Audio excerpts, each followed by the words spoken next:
अस्सलाम वालेकुम students, welcome back to genius coaching centre. हम पढ़ चुके थे कंसंट्रेशन यूनिट के 3 टॉपिक्स। आज पढ़ेंगे इसके जो रिमेनिंग 2 पार्ट्स है।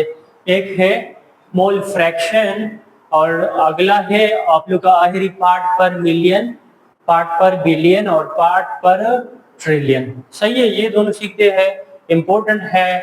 आपके शॉर्ट क्वेश्चन में आ सकते हैं, आपके सारे लॉन्ग क्वेश्चन में आ सकते हैं, आपके इससे न्यूमेरिकल्स बन सकते हैं। और जो आपका टारगेट है, जो आपका गोल है, आपके इमकेट, आपके ईकेट, आपके एनईडी, आपके उसमें इससे एमसीक्यूज बार बार आएंगे, आ भी सकते हैं, इंतहाई इंपॉर्टेंट है, तो गौर से सीख ले। मोल फ्रैक्शन क्या है? सबसे पहले डिनोशन, आप लोग का पहला हेडिंग, इसको हम कैपिटल एक्स से डिनोट करते हैं। इसके बाद इसको यूज मोल फ्रैक्शन हम कब इस्तेमाल करेंगे, आप लोग को ये पता होना चाहिए हर एक का। कभी कभी आप इम्तिहान में पूछ लेते हैं, जाके आप लोग गुमसुम गलत जो है आसान चीज को आप लोग गलत कर बैठते हैं। तो ये अक्सर अक्सर हर बुक में बिल्कुल टॉप पे ये वाला एमसीक्यूज गिवन, मतलब एक स्टेटमेंट या एक लाइन सेंटेंस के फॉर्म में ये गिवन होता है। Use this unit when 2 or more component are present in a solution। For example solution है ना, तो अभी 2 सॉल्यूट्स है, 3 है, 4 है, मतलब उसमें कंपोनेंट्स ज्यादा है, तो हम इससे हेल्प लेंगे एक एक के कंसंट्रेशन को मालूम करने के लिए। सही है। इसके बाद when components are describe on number basis, मतलब कि जब इस तरह हो के अल्कोहल के 10 मोल है, पानी के 20 मोल है, बेंजीन के 40 मोल है और एसीटोन के 20 मोल है, तो इस केस में जब नंबर्स गिवन हो तो फिर हमने इससे हेल्प लेना होगा। मतलब ये हमारा फिर तब मदद करेगा, ये काम आएगा जब कंपोनेंट्स वो नंबर के फॉर्म में गिवन हो। जब नंबर के फॉर्म में गिवन हो तो आप लोग के पास, आप लोग दिमाग को इस्तेमाल कर ले, इसका यूनिट क्या होगा। रेशो है, जब रेशो आ जाए तो यूनिट क्या बनेगा। अक्सर आप केमिकल में पूछ लेते हैं कि इसमें कौन सा जो है उसका यूनिट नहीं बनता, तो आप लोग जो है सोच समझकर मुझे जवाब बता देंगे। डिफाइन कैसे करेंगे? The ratio of number of moles of the given component to the number of moles of the solution। थोड़ा सा कॉम्प्लिकेटेड लग रहा है। फॉर एग्जांपल मेरे पास एक सॉल्यूट है, मतलब 3 कंपोनेंट्स है। कितने कंपोनेंट्स है? 3 कंपोनेंट है। तो कंपोनेंट नंबर 1 या कंपोनेंट नंबर ए, उसके मोल फ्रैक्शन को कैसे मालूम करेंगे या डिफाइन कैसे करेंगे?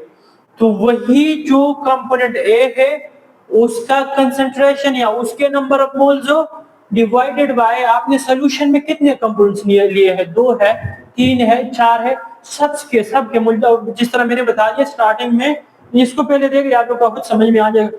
फॉर एग्जांपल इथेनॉल के 5 मोल्स है, वाटर के 10 मोल्स है, तो अब इथेनॉल का मोल फ्रैक्शन कैसे मैं मालूम करूंगा? तो देखिए मैं कैसे मालूम करूंगा इथेनॉल का, उसके कितने मोल है? 5 है, डिवाइडेड बाय सॉल्यूशन मैंने इथेनॉल प्लस पानी का बनाया है तो 5 + 10, 5 डिवाइड बाय 5 + 10, तो इससे मोल फ्रैक्शन आ जाएगा। सही है, आप लोगों ने इसको गलत नहीं करना और इसमें आप लोगों ने कंफ्यूज नहीं होना। The ratio number of moles of the given component to the number of moles of the solution is called mole fraction. सही। इसके बाद लेट वी हैव टू, आप लोग 3 ले लिए, आप लोग 4 ले लिए, आप लोग 10 ले लिए, कोई मसला नहीं है। We have 2 components. पहला हमारे पास कितने कंपोनेंट्स है? 2 है। एक कंपोनेंट जो है सॉल्यूशन का वो है ए, जबकि दूसरा कंपोनेंट जो है वो बी है। दो आप लोग 1 2 रख ले, आप लोग सी डी रख ले, कोई लाजमी नहीं है कि आप लोग ए बी ही रख ले। तो मोल fraction of component A, component ए का मोल फ्रैक्शन कैसे मालूम करेंगे? तो ये तो हमें पता है कि मोल फ्रैक्शन को हम एक से डिनोट करते हैं, लेकिन चूंकि कंपोनेंट ए का मालूम कर रहे हैं तो यहाँ पे आप लोग ए लिखेंगे, कंपोनेंट बी का तो बी लिखेंगे, कंपोनेंट सी तो सी लिखेंगे, कंपोनेंट तो वन ही लिखेंगे, कोई मसला नहीं होना चाहिए। तो number of moles of A divided by number of mole of A plus number of moles of B. मैं अगेन बता रहा हूँ कि ये वो कंपोनेंट जिसका आप मालूम करना चाहते हैं उसके नंबर ऑफ मोल जो आवर डिवाइड करेंगे उसको किस पे? टोटल नंबर ऑफ मोल्स, मतलब 10 कंपोनेंट है, 20 है, कितने हैं, सबके नंबर ऑफ मोल्स ऐड कर ले, वो यहाँ पे आपको रख ले, आपके पास ऑटोमेटिक। मैंने इसका कोई न्यूमेरिकल किया नहीं है, लेकिन इसका न्यूमेरिकल इसके एमकेट में एमसीक्यूज बन सकते हैं, आसान था, तो इससे मैंने कोई वो दिया नहीं है। Mole fraction of component B, तो अब एन ए की बजाय एन बी लिख लूंगा और जितने भी कंपोनेंट्स हो उसको सिंपली उसके नंबर ऑफ मोल्स पे ऐड कर ले। अच्छा, इसके बाद note X A plus X B is equal to 1। ये इंतहाई इंपॉर्टेंट है, इंतहाई इंपॉर्टेंट है। X A plus X B plus X C plus मतलब 1000 कंपोनेंट है, तो X A X B X C 1000 सबका अगर मैं ऐड करूंगा तो वो हमेशा 1 का ही इक्वल होगा, हमेशा 1 का इक्वल होगा। ये माइनस में नहीं आ सकता, ये जीरो नहीं हो सकता, टोटल मोल फ्रैक्शन जीरो नहीं हो सकता, ये माइनस में नहीं आ सकता, ये 1 से जो है ज्यादा नहीं आ सकता, या जो है 1 से कम, ये 1 ही होगा। इसके ना अब यहाँ से आप 5-6 एमसीक्यूज बना सकते हैं। कैसे? एक्स ए बराबर है, इसको इस साइड पर ट्रांसफर कर लो, तो 1 माइनस एक्स बी बराबर है एक्स बी, तो 1 माइनस एक्स ए का इक्वल है X A plus x A, X B बराबर है एक्स वो 1 का इक्वल है। सिंपल सी बात। इससे आप जो है, या इसमें फॉर एग्जांपल इसकी वैल्यू गिवन हो 0.3 है, क्या है 0.3। अब आप लोग कॉमन सेंस इस्तेमाल कर ले और इसका आंसर जो है आप लोग मुझे बता दे। तो आप लोग क्या, या ये हमने ले लिया है 0.8, लेट्स सपोज हमने इसको ले लिया, तो फिर इसकी वैल्यू क्या बनेगी? तो आप लोग कॉमन सेंस को इस्तेमाल कर लो और मुझे बता दें, अगर हम 0.3 लिखेंगे तो एक्स ए की वैल्यू क्या बनेगी, या अगर हम इसकी वैल्यू ले ले 0.8 तो यहाँ इसकी वैल्यू क्या बनेगी। इक्वेशन मैंने पहले अरेंज करके बता दी। इट मींस दैट, इसका क्या मतलब है कि सम या total mole fraction equals to unity or 1। तो टोटल मोल फ्रैक्शन है ना, वो आपके पास 1 का इक्वल होगा, या यूनिटी का मतलब 1। सही है। A solution has 5 moles of ethanol, ethanol के 5 मोल्स है, पानी के 19 मोल्स है। आप इसका एक्स ए का भी मोल फ्रैक्शन मालूम कर ले, एक्स बी का भी मालूम कर ले, सिंपल सी बात। देखिए, पहले अगर आप एक्स ए का मालूम करना चाहिए इथेनॉल का, तो 5 को डिवाइड बाय 5 प्लस 19 और 5 डिवाइड बाय 24 आपके पास आंसर आ जाएगा अगर कैलकुलेट करेंगे। अगर वाटर का मालूम करना चाहते हैं तो वाटर का है 19 डिवाइडेड बाय 24 और 24 कैसा आया 5 प्लस 19 से आया। तो अब दोनों से आपके पास जो है आंसर आपके पास कैलकुलेट हो जाएगा, मतलब इससे भी कोई आंसर आ जाएगा, इसका भी आंसर आ जाएगा। अब इन दोनों को ऐड कर ले, अगर आंसर 1 आया तो मतलब आपने कैलकुलेशन सही किया, अगर आंसर 1 नहीं आया आपका कैलकुलेशन गलत है।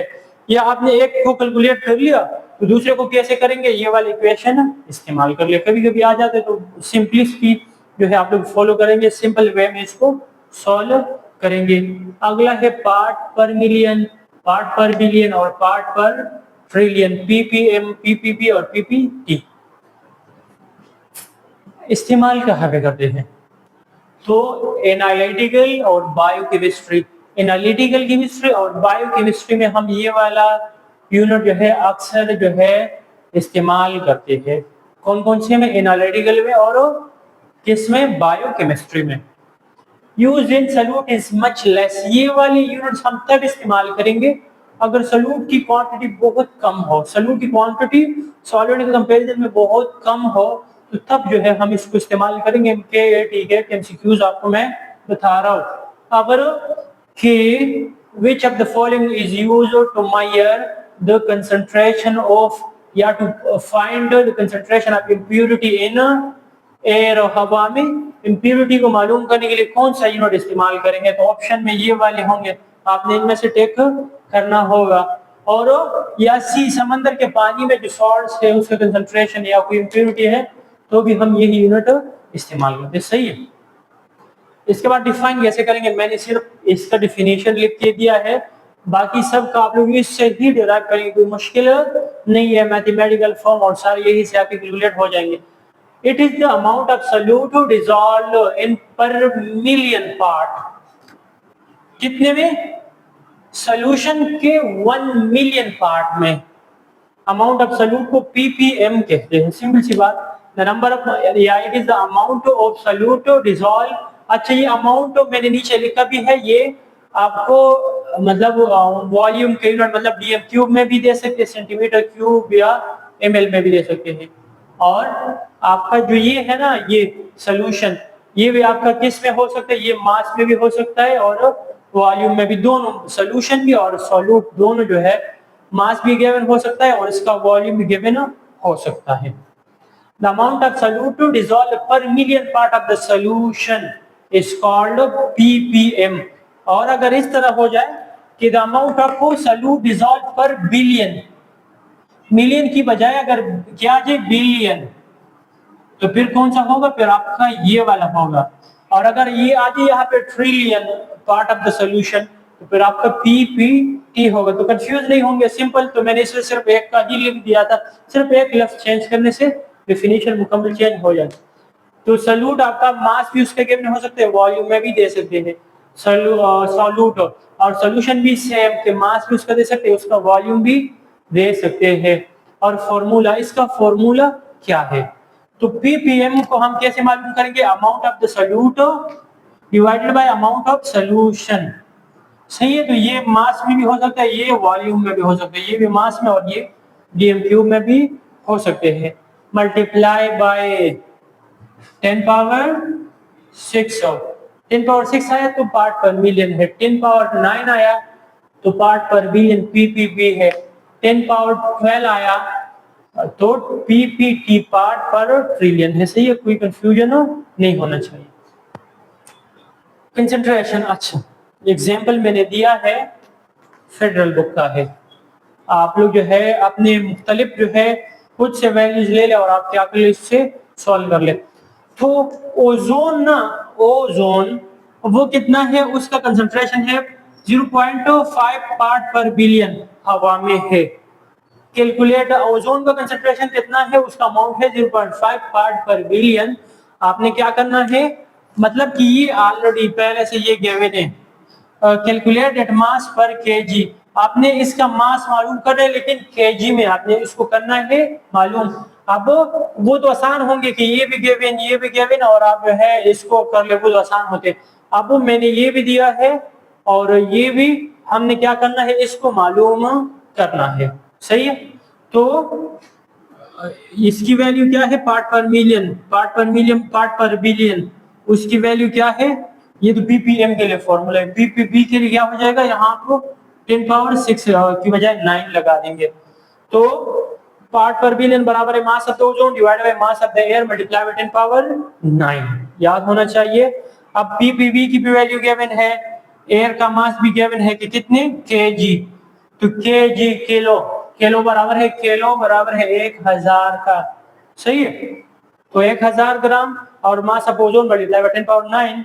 अब क्योंकि ये भी गिवन है तो इसको इस साइड पर ट्रांसफर कर ले, 1000 मल्टीप्लाई बाय 0.5 को 1000 को 0.5 के साथ मल्टीप्लाई करेंगे तो यहाँ आ जाता है 500।